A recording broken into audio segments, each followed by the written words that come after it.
সমস্ত আই মাতৃ সমস্ত আমি ক্ৰমশ আগবঢ়াই অহা দ্বাদশ স্কন্ধ ভাগৱতৰ পৰ্যালোচনা আজি পুনৰবাৰ আপোনাৰ সবৰ শ্ৰীচৰণত আমি সেৱা ধৰি এই দ্বাদশ স্কন্ধ ভাগৱতৰ পৰ্যালোচনা আগবঢ়াৰ আমি মানস কৰিছোঁ। তাৰ বাবে আমি আপোনাৰ সবৰ শ্ৰীচৰণত সেৱা ধৰিছোঁ। আমি যুগ ধৰ্মৰ কথনত কলিৰ প্ৰভাৱত লোকসকলৰ কি অৱস্থা হৈছিল, কলিৰ ৰজা সমস্তই প্ৰজা সমস্তৰ ওপৰত কি অত্যাচাৰ কৰিছিল, আমি সেই সম্পৰ্কে আমাৰ আগৰ পৰ্যালোচনাসমূহত আমি আগবঢ়াই আহিছোঁ। আমি যিহেতু দ্বাদশ স্কন্ধ ভাগৱতৰ আমি ক্ৰমশ আগবঢ়াই আহি আছোঁ, গতিকে আমি আপোনাৰ সবৰ শ্ৰীচৰণত সেৱা ধৰিছোঁ যাতে আমাৰ এই পৰ্যালোচনাসমূহৰ যি এই ভিডিঅ'সমূহ যাতে আপোনালোকে উপভোগ কৰে, তাৰ বাবেই আপোনালোকৰ ওচৰত আমাৰ বিনম্ৰ অনুৰোধ। আমি আজি পুনৰবাৰ এই যুগ ধৰ্মৰ পৰমাৰ্থ কি, এই পৰমাৰ্থৰ নিৰ্ণয়ৰ কাৰণে আমি আগবাঢ়িছোঁ। আমি পুনৰবাৰ আপোনাৰ সবৰ শ্ৰীচৰণত আমি প্ৰণাম জনাই আমি শাস্ত্ৰৰ মাজলৈ আগবাঢ়িছোঁ। কৃষ্ণ পৰম পুৰুষ পৰম দুৰ্বোধ আত্মতত্ত্ব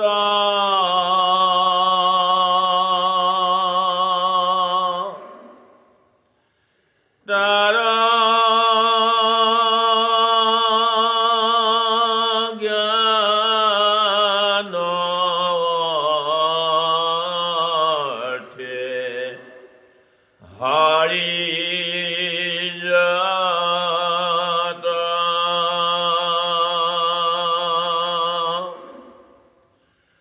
লীলা অৱতাৰ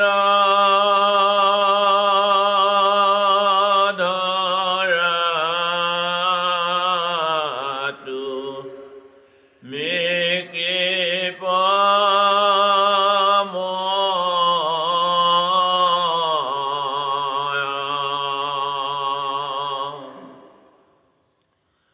তাহান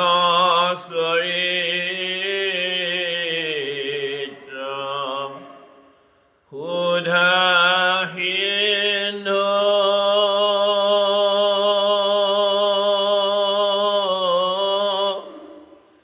তাতে কি কৰি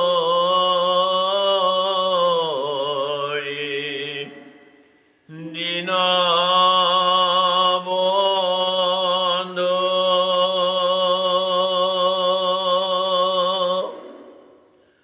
আচাৰি পুৰুষ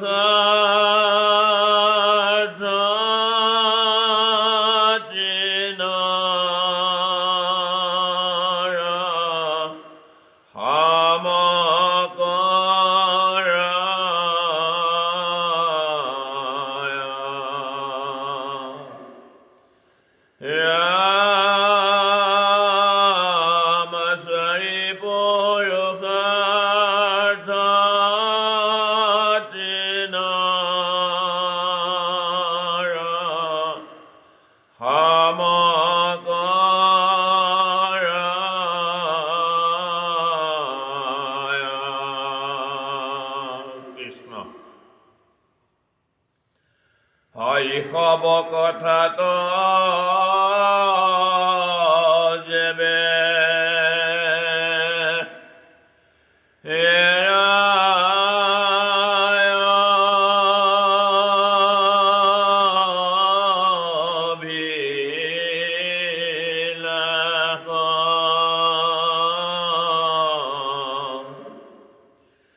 নহে পৰমাৰ্থ ইটো বচন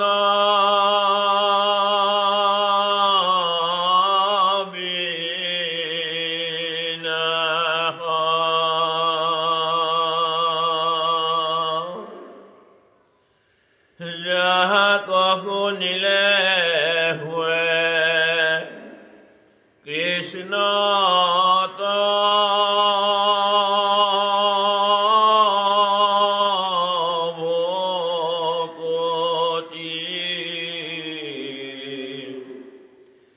কহ পৰমাৰ্থ কথা শুনে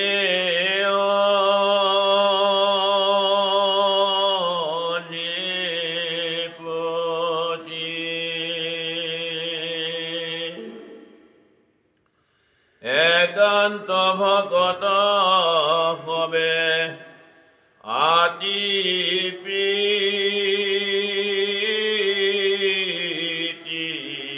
ভাবে উত্তম শ্লোকৰ গুণ যশা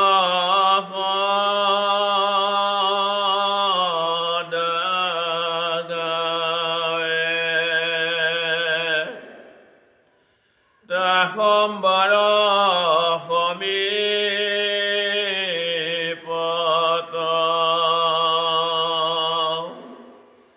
থাকি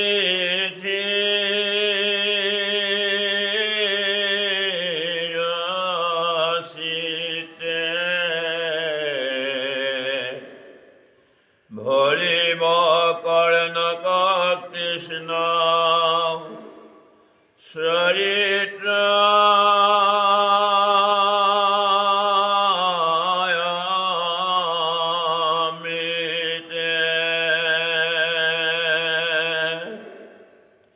কলিৰ প্ৰভাৱত সমস্ত লোকৰ কি অৱস্থা হৈছিল। কলিৰ প্ৰভাৱত পৰি পৰমাৰ্থ তত্ত্বাৰ্থত পৰমাত্মা ভগৱন্তৰ প্ৰতি যি অনীহা, ভগৱন্তক যে আমি স্তুতি কৰিব লাগিব, আমাৰ যে একমাত্ৰ ত্ৰাণকৰ্তা ভগৱন্ত, আমি সেই কথা পাহৰি গৈছোঁ। আমি কলিৰ প্ৰভাৱত একমাত্ৰ দুষ্ট বুদ্ধি আমাৰ লগত লৈ আমি দুষ্ট বুদ্ধিৰে কেনেকৈ আমি আমাৰ সমকক্ষক কেনেকৈ সন্মান কৰিব লাগে, জ্যেষ্ঠজনক আমি কেনেকৈ সন্মান কৰিব লাগে, আমাৰ কনিষ্ঠজনক আমি কেনেকৈ মৰম কৰিব লাগে, অৰ্থাৎ ভকতিৰ ভাৱ, আমাৰ এই শাৰীৰিক জপৰ কথা আমি পাহৰি গৈছোঁ। গতিকে আমি সাধুৰ সংগত উত্তম শ্লোক অৰ্থাৎ ওম নমো ভগৱতে বাসুদেৱায়, এই 12 অক্ষৰৰ 12 স্কন্ধ ভাগৱতত ভগৱন্তৰ মুখেৰে যি প্ৰকাশ কৰিছে, দৈৱকীনন্দন কৃষ্ণই যি শাস্ত্ৰ প্ৰকাশ কৰিছে, যি শাস্ত্ৰ ব্যাসনন্দন আত্মাৰাম শুকে 7 দিনৰ ভিতৰত দেহ ত্যাগ কৰিবলৈ গংগাৰ তীৰত উপবেশন কৰি থকা সেই মহাৰাজ পৰীক্ষিত পাণ্ডৱৰ নাতি, তেওঁ 7 দিনৰ ভিতৰত দেহ ত্যাগ কৰিবৰ মানসেৰে গংগাৰ তীৰত উপবেশন কৰি আছে। আৰু এই উত্তম শ্লোকৰ গুণ মহামুনি শুকদেৱে মহাৰাজ পৰীক্ষিতৰ ওচৰত প্ৰকাশ কৰিবলৈ আগবাঢ়িছে। যি উত্তম শ্লোকৰ গুণ শুনি 7 দিনৰ ভিতৰত তেওঁ দেহ ত্যাগ কৰিবলৈ সক্ষম হৈছিল। আৰু আমাকো এই কলিৰ প্ৰভাৱত থকা সকলো লোকৰ বাবেই ভগৱন্তই এই নিৰ্গুণ শাস্ত্ৰ, এই নিগম শাস্ত্ৰ প্ৰকাশ কৰি থৈ গৈছে, যাতে আমিও সাধুৰ সংগত একান্তভাৱে আমি সাধুৰ সংগত থাকি এই নিগম শাস্ত্ৰ শ্ৰৱণ কীৰ্তন কৰি আমি অন্তৰত পৰমাত্মাৰ দৰ্শন পাবলৈ সক্ষম হ'ব পাৰিব লাগিব। অপ্ৰতিনিতে সত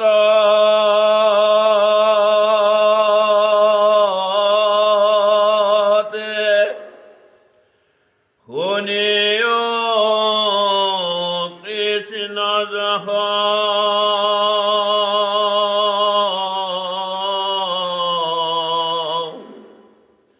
উপজীবে তেবে কৃষ্ণ প্ৰেম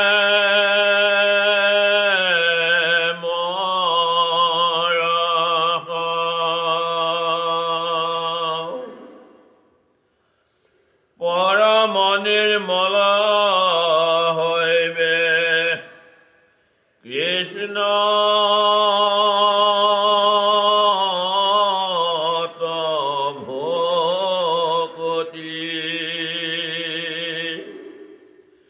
কইল পৰমাৰ্থ তত্ত্ব তোমাত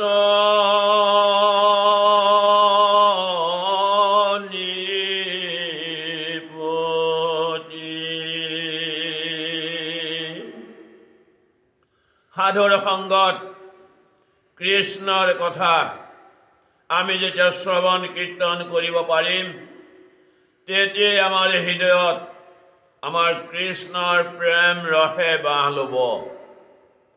কৃষ্ণৰ প্ৰেম ৰস যদি আমাৰ হৃদয়ত জাগৃত হ'ব আমি তেতিয়াই আমাৰ হৃদয় নিৰ্মল কৰিব পাৰিম আৰু কৃষ্ণৰ প্ৰতি আমাৰ ভকতিৰ ভাৱ জাগৃত হ'ব। সেয়েহে নিৰ্গুণ শাস্ত্ৰ মহাভাগৱত ভাগে আমাক বাৰে বাৰে উপদেশ প্ৰদান কৰিছে যে সাধুৰ সংগত একান্ত চিত্তে আমি উত্তম শ্লোকৰ গুণ মহাভাগৱত শাস্ত্ৰ যি শাস্ত্ৰত ভগৱন্ত নিহিত হৈ থকাৰ কথা তেওঁ নিজেই প্ৰকাশ কৰি গৈছে যে বাংময় মূৰ্তিৰূপে ভগৱন্তই মহাভাগৱত শাস্ত্ৰতেই প্ৰৱেশ কৰিব। যিহেতু তেওঁ বৈকুণ্ঠ প্ৰয়াণৰ সময়ত তেওঁৰে একান্ত ভক্ত উদ্ধৱৰ ওচৰত তেওঁ প্ৰকাশ কৰি গৈছিল। যাহাৰ কৃষ্ণত ভৈল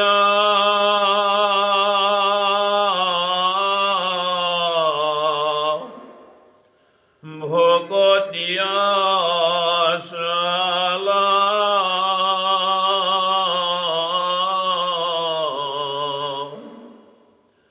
অতাহাৰ গুচিল মনৰ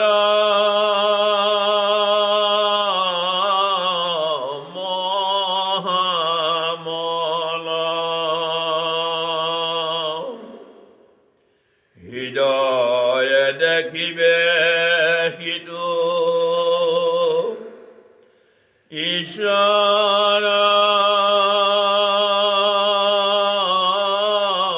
মূৰ্তিক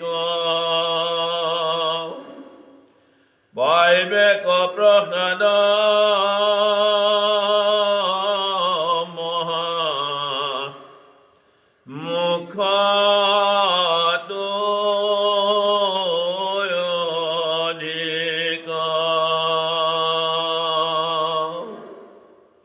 শাস্ত্ৰই প্ৰকাশ কৰিছে নিৰ্গুণ শাস্ত্ৰ মহাভাগৱত ভাগ য'ত বাংময় মূৰ্তিৰূপেই ভগৱন্ত নিহিত হৈ আছে। সেই শাস্ত্ৰই কলিৰ লোকৰ বাবে বাৰে বাৰে উপদেশ প্ৰদান কৰিছে যাতে কলিৰ লোকসকলে সাধুৰ সংগত একান্তভাৱে এই উত্তম শ্লোকৰ গুণ সাধুৰ সংগত শ্ৰৱণ কীৰ্তন কৰিব আৰু শ্ৰৱণ কীৰ্তন কৰোঁতেই যেতিয়াই তেওঁ ভগৱন্তত একান্ত ভকতি উপলব্ধি হ'ব আৰু তেতিয়াই তেওঁৰ হৃদয়ৰ পৰা কৌৰৱৰূপী যি অহংকাৰৰূপী এই মল আমাৰ হৃদয়ত প্ৰৱেশ কৰি আছিল আমাৰ কৃষ্ণৰ কথাৰ প্ৰৱেশ কৰাৰ লগে লগেই এই অহংকাৰ আমাৰ হৃদয়ৰ পৰা আঁতৰ হ'ব আৰু তেতিয়াই আমি আমাৰ হৃদয়ত কৃষ্ণৰ মূৰ্তি দৰ্শন কৰিব পাৰিম। কৃষ্ণৰ মূৰ্তি যেতিয়া আমাৰ হৃদয়ত দৰ্শন হ'ব আৰু তেতিয়াই ভগৱন্তৰ প্ৰসাদ ভগৱন্তৰ আশীৰ্বাদ আমি লাভ কৰিবলৈ সক্ষম হ'ব পাৰিম। কথাৰ বুজিলা ৰাজা যেন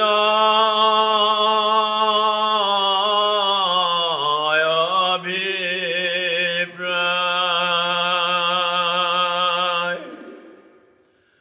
নাহিকে পৰম গতি ভগতি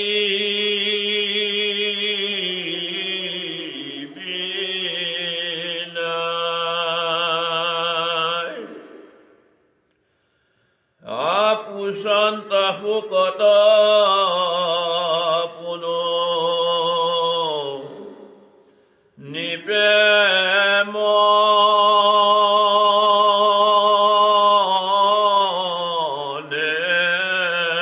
গুণী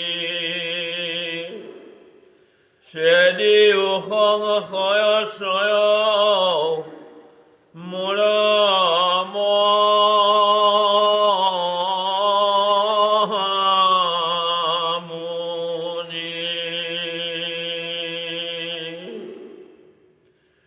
কলিতল কৰ ধৰ্ম নাহিকে আচাৰ নিতে নিতে বাঢ়ে পাপ পৰ্বত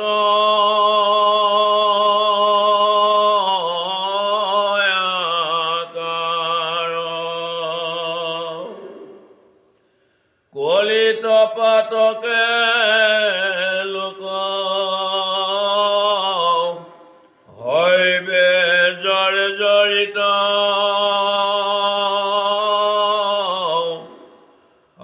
নুপজিবে পাতকীৰ ভগতি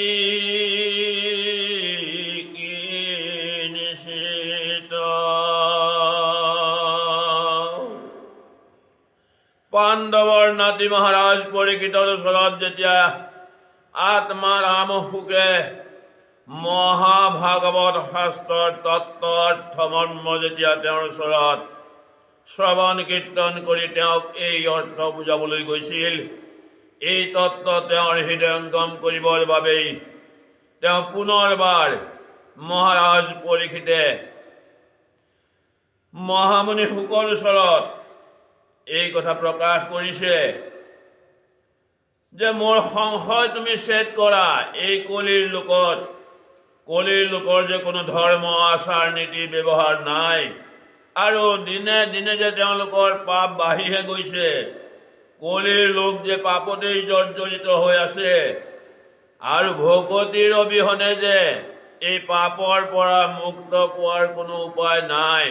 তুমি মোৰ এই সংশয় ছেদ কৰা প্ৰভু। মহাৰাজ পৰীক্ষিতে মহৰ্ষি শুক মুনিৰ পৰা যিমানেই কৃষ্ণৰ কথা পান কৰিছে তেওঁৰ তৃষ্ণাৰ অৱসান হোৱা নাই। তেওঁ পুনৰবাৰ মহামুনি শুকৰ পৰা তেওঁ জানিব খুজিছে যে কলিৰ লোকৰ তৰণৰ বাবে কলিৰ লোকেনো কি কৰিব লাগিব।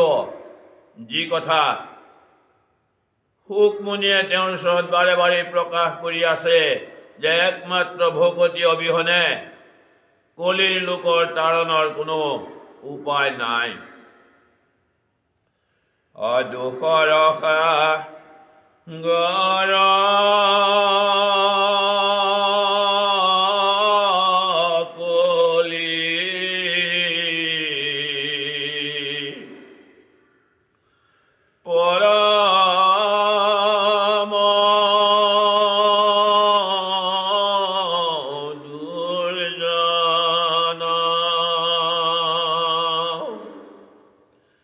পাপ নকৰন্তায়ত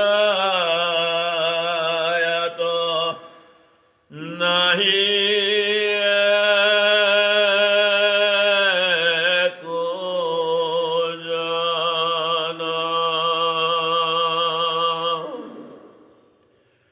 পাপ নষ্ট নভৈলে কৃষ্ণক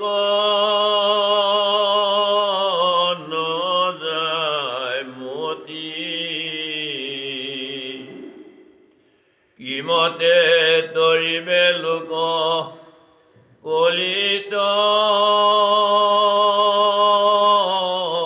দুৰ্গতি। এই দুৰ্জন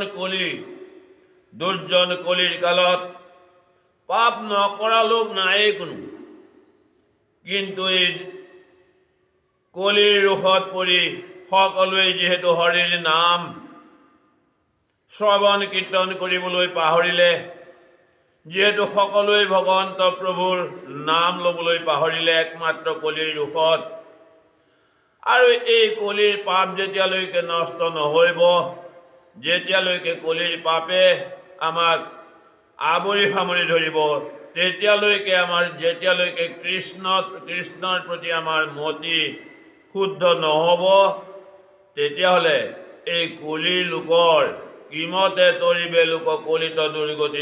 যেতিয়ালৈকে আমাৰ হৃদয় নিৰ্মল নহ'ব, যেতিয়ালৈকে হৃদয়ত আমাৰ হৰিৰ নাম প্ৰৱেশ নকৰিব, হৃদয়ত যেতিয়ালৈকে আমি পৰম পুৰুষ পৰমাত্মাৰ দৰ্শন পাব নোৱাৰিম, এই কলিৰ লোকৰ দুৰ্গতিনো কেনেকৈ নাশ হ'ব? তুমি সেই বিষয়ে মোক বুজাই কোৱা। কলিৰ চেষ্টা শুনি থিৰ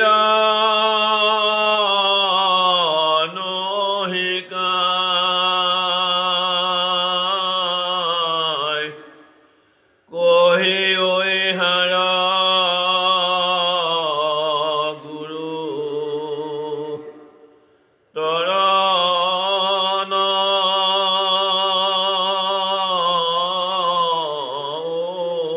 উপায়। কোনবা পৰম ধৰ্ম অধৰ্ম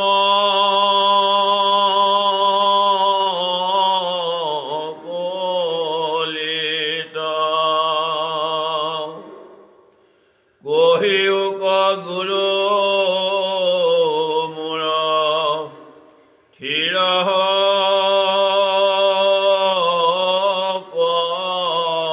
চিত। কলিৰ যি দুৰ্ভাৱ, কলিৰ যি প্ৰচেষ্টা, কলিৰ লোকৰ যি অৱস্থা, কলিত যিহেতু হৰিৰ নামৰ বাহিৰে অন্য একো নাই। আৰু এতিয়া মহাৰাজ পৰীক্ষিতে শুকমুনিৰ পৰা জানিব খুজিছে, শুকমুনিক তেওঁ বাৰে বাৰে প্ৰশ্ন কৰিছে যে যিহেতু কলিত একমাত্ৰ হৰিৰ নাম নল'লে মুক্তিৰ কোনো উপায় নাই, তেন্তে এই কলি কোনোবা পৰম ধৰ্ম অধৰ্ম কলিত, এই কলিতনো কোনটো ধৰ্ম কোনটোনো অধৰ্ম, এই কথা তুমি মোক বুজাই কোৱা। মোৰ এই চিত্ত শান্ত হওক, মোৰ চিত্ত স্থিৰ হওক, তুমি মোক কলিৰ লোকৰ প্ৰভাৱৰ বিষয়ে আমিনো কলিত কি কৰিব লাগিব, কি কৰিলেনো আমি চিত্ত শুদ্ধ কৰিব পাৰিম, সেই কথা তুমি আমাক বুজাই কোৱা কৃষ্ণ। কালৰূপে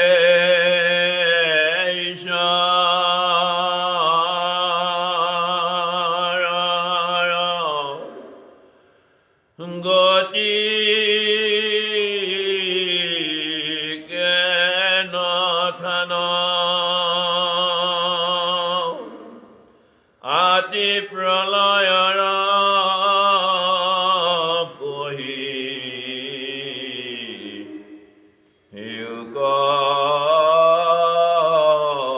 কেন মান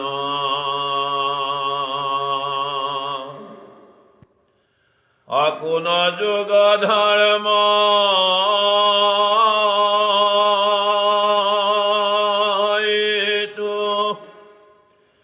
চাৰিও যুগৰ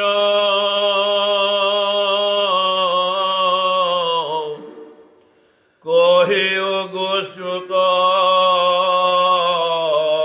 মোৰ সংশয়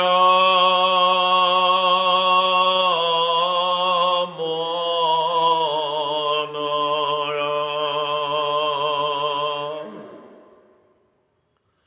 কলিয়েনো কালৰূপে কি ৰূপ ধাৰণ কৰি তেওঁ কেনেকৈনো ইয়াত আছে আৰু প্ৰলয়নো ইয়াত কেনেকৈ হ'ব। এই প্ৰলয়ৰ কথা যুগ ধৰ্ম আমাৰ এই 4 যুগত আমাৰনো কি ধৰ্ম। মোৰ মনৰ সংশয় গুচক প্ৰভু, মোৰ মনৰ সংশয় দূৰ কৰি তুমি মোক এই উপদেশ প্ৰদান কৰা। কৃষ্ণ অন্তকালে গুৰু ভৈলা তুমি মহাভাগ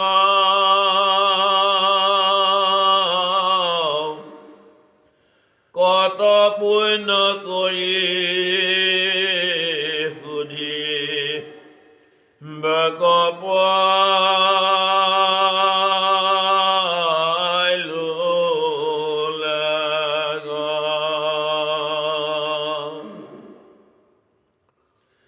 দিয়া পৰিছে মোক কৃপাদৃষ্টি চাই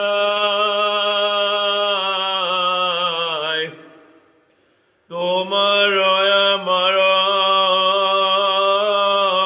কথা এহি মানে যায়।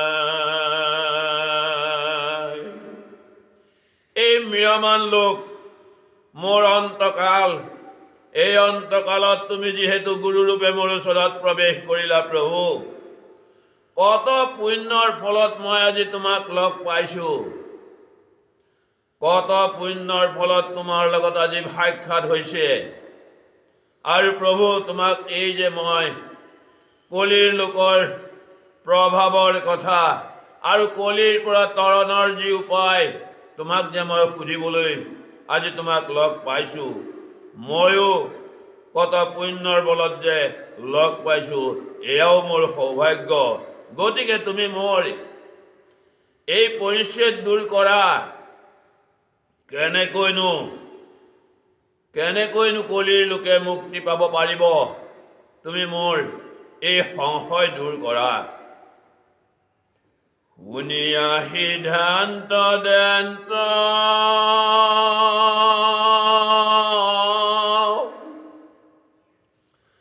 ব্যাসৰ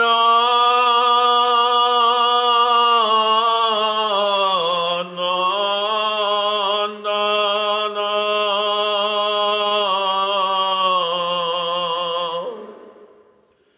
শুনি শুনি প্ৰতি যুগ ধৰ্ম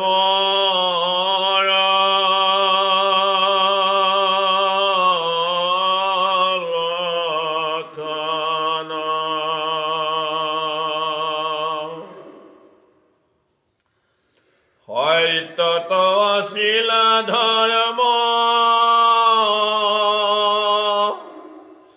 হৃষ্ট পুষ্ট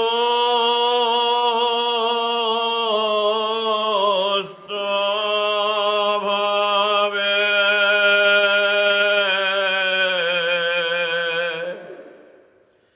তপ সত্য দয়া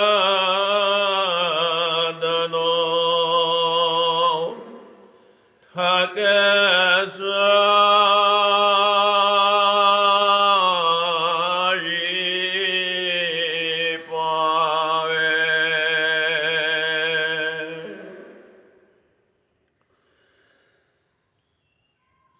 পাণ্ডৱৰ নাতি মহাৰাজ পৰীক্ষিতৰ এই প্ৰশ্ন শুনি, যিহেতু তেওঁ বাৰে বাৰে এই প্ৰশ্নৰ অৱতাৰণা কৰি আহিছে, কৃষ্ণ কথাৰ শুনাৰ যি এই তৃষ্ণা তেওঁৰ যিহেতু দূৰ হোৱা নাই, গতিকে পুনৰবাৰ ব্যাসনন্দন মহামুনি শুকে তেওঁক এই উত্তৰ দিবলৈ আগবাঢ়িছে।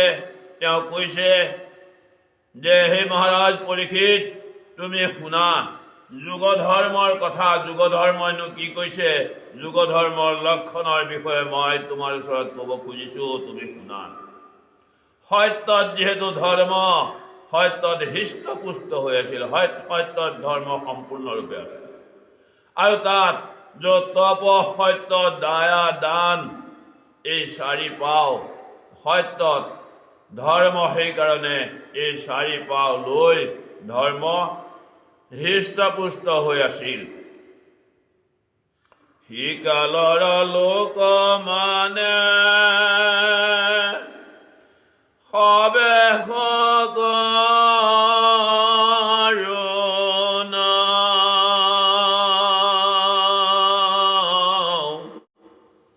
শান্তি, তুষ্টি, ক্ষমা, মৈত্ৰী, আশ্ৰয়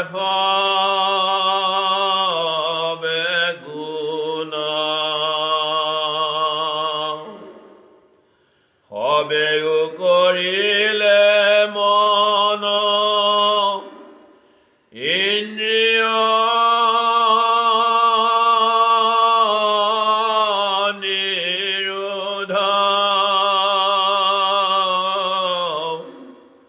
আত্মাতে হেৰতি সমস্ততে সমবোধ।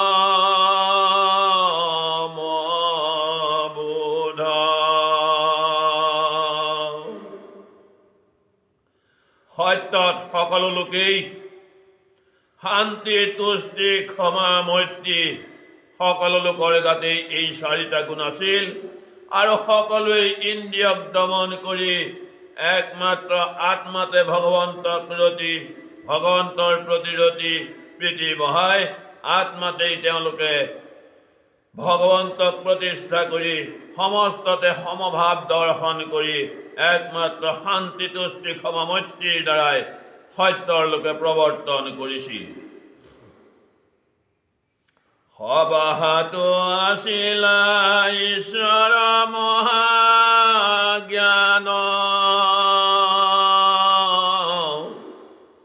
হৰি ভকতিত পৰে নভজিলায়ন, থিৰ বুদ্ধি কৰে সবে হৰিকে ধ্যান, এতেকে চাৰিও জাতি উত্তম সমান,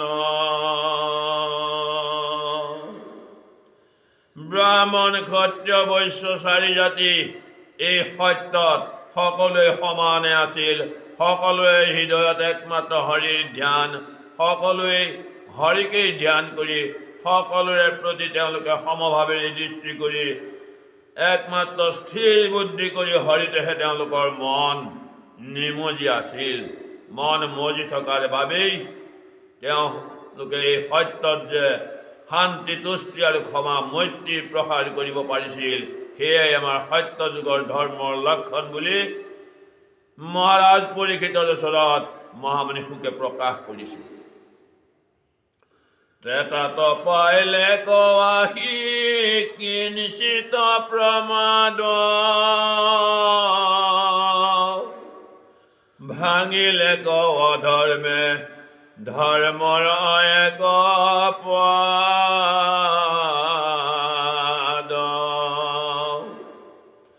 সিকালৰ লোকে মানে সবে জ্ঞান নিষ্ঠ, অনুহে আতি লম্পত নহি কয়াতি শিষ্ট। ত্ৰেতা যুগত ধৰ্মৰ এক পাত যেতিয়া দুষ্ট কলিয়ে যেতিয়া এপাত পদ ভাঙিলে, তথাপি সেই ত্ৰেতা যুগতো যে লোকসকল তেওঁলোক জ্ঞাননিষ্ঠ আছিল, যদিও তেওঁলোক অতিশয় লম্পটো নাছিল বা অতিশয় জ্ঞাননিষ্ঠও নাছিল, তথাপি অধৰ্মৰ সেই প্ৰাদুৰ্ভাৱ বৰ বেছিকৈ হোৱা নাছিল বুলি শাস্ত্ৰই প্ৰকাশ কৰিছে। অব্ৰাহ্মণে ধৰিবে মাত্ৰ ভকতি কয়াতি, নপাৰিলে ৰাখিবে অপৰতি নিজাতি। স্বৰ্গক বনসায় কৰ জগ জয়গদান, এতে কেতে তাত ভৈলা বিপ্ৰেহে প্ৰধান। ত্ৰেতা যুগত যিহেতু যাগ যজ্ঞৰ প্ৰাধান্য বৃদ্ধি পাইছিল, গতিকে একমাত্ৰ ব্ৰাহ্মণসকলেহে যিহেতু ভকতিক ধৰি ৰাখিছিল, আৰু ত্ৰেতাত যিহেতু স্বৰ্গক বাঞ্ছা কৰি বিপ্ৰ সমস্তই যাগ যজ্ঞ আদি অৱতাৰণা কৰিছিল, এই যাগ যজ্ঞই যিহেতু তেওঁলোকৰ একমাত্ৰ কৰ্ম আছিল, গতিকে যাগ যজ্ঞ কৰাৰ কাৰণে ত্ৰেতা যুগত বিপ্ৰসকলকে শ্ৰেষ্ঠ বুলি শাস্ত্ৰই প্ৰমাণ কৰিছিল। দ্বাপৰ যুগৰ লোক হৈবে জ্ঞান ভ্ৰষ্ট, দুই পদ ধৰ্মৰ অধৰ্মে কৰৈ নষ্ট। সিকালৰ লোকৰ যশত হৈবে প্ৰীতি, পহয় প্ৰহাৱে হিষ্ট ভাবে প্ৰতিনীতি।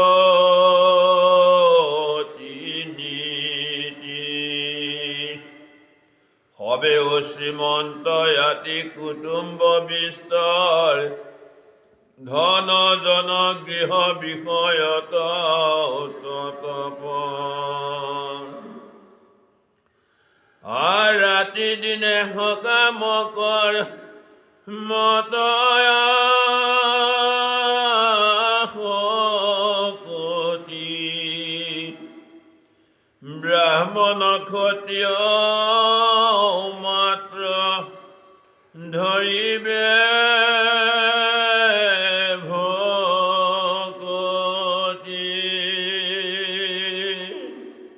দ্বাপৰ যুগত জ্ঞান ভ্ৰষ্ট বুলি কৈছে, য'ত কলিয়ে ধৰ্মৰ দুই পাওক তেওঁ নষ্ট কৰিব। সেইকাৰণে সিকালৰ লোকৰ যশত হৈবে প্ৰীতি, পহয় পঢ়াৱে হিষ্টভাৱে প্ৰতিনীতি। তেওঁলোকে পঢ়াই জ্ঞানীজনে জ্ঞান দান দিবলৈ আগবাঢ়ি গৈছে, আৰু তেওঁলোকে একমাত্ৰ ধন জন বিষয়তেহে তেওঁলোকৰ মন।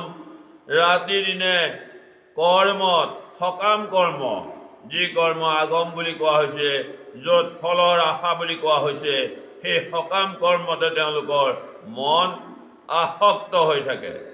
গতিকে ব্ৰাহ্মণ আৰু ক্ষত্ৰিয় এই দুই জাতিৰ একমাত্ৰ ভকতি ধৰিব বুলি, দ্বাপৰ যুগত যে ভকতি ধৰিব, সেই কথা শাস্ত্ৰই প্ৰমাণ কৰিছে। এতেকেহে দ্বাপৰত আছিলা সমান, ব্ৰাহ্মণ ক্ষত্ৰিয় দুয়ো উত্তম প্ৰধান। কলিত অধৰ্ম হৈবে হিষ্ট পুষ্ট ভাৱ, অধৰ্মৰ ভাঙিবে সিটো দুষ্টে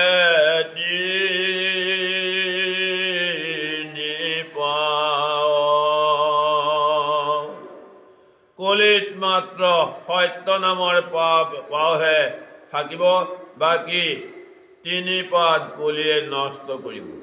গতিকে কলিৰ লোকত কলিত ব্ৰাহ্মণ ক্ষত্ৰিয় দুয়ো উত্তম হ'ব, আৰু কলিত অধৰ্ম হৈব হৃষ্টপুষ্ট, অধৰ্মহে তেওঁৰ স্থান পাব বুলি শাস্ত্ৰই প্ৰকাশ কৰিছে। যিহেতু ধৰ্মৰ তিনি পাও কলিয়ে নষ্ট কৰি দিব। কৃষ্ণ সাধু সমস্ত, আই মাতৃ সমস্ত, আমি কলিৰ প্ৰভাৱৰ কথা আমি আমাৰ পাছৰ পৰ্যালোচনাত আগবঢ়াম। আমি আজি এই পৰ্যালোচনা ইমানতে সামৰিব খুজিছোঁ। আমাৰ এই পৰ্যালোচনা যদি আপোনালোকৰ যদি মনোগ্ৰাহী হয়, আমাৰ চেনেলটো আপোনালোকে ছাবস্ক্ৰাইব কৰিব, লাইক কৰিব আৰু শ্বেয়াৰ কৰিব। সেয়াই হ'ব আমাৰ বাবে আপোনালোকৰ আশীৰ্বাদ। আপোনালোকে এই আশীৰ্বাদ কৰিলেই আমি ক্ৰমান্বয়ে হৰিৰ কথা শ্ৰৱণ কীৰ্তনত আমি অগ্ৰসৰ হ'ব পাৰিম। আৰু আমি আজিৰ পৰ্যালোচনা ইমানতে সামৰণি মাৰিছোঁ। কৃষ্ণ হৰি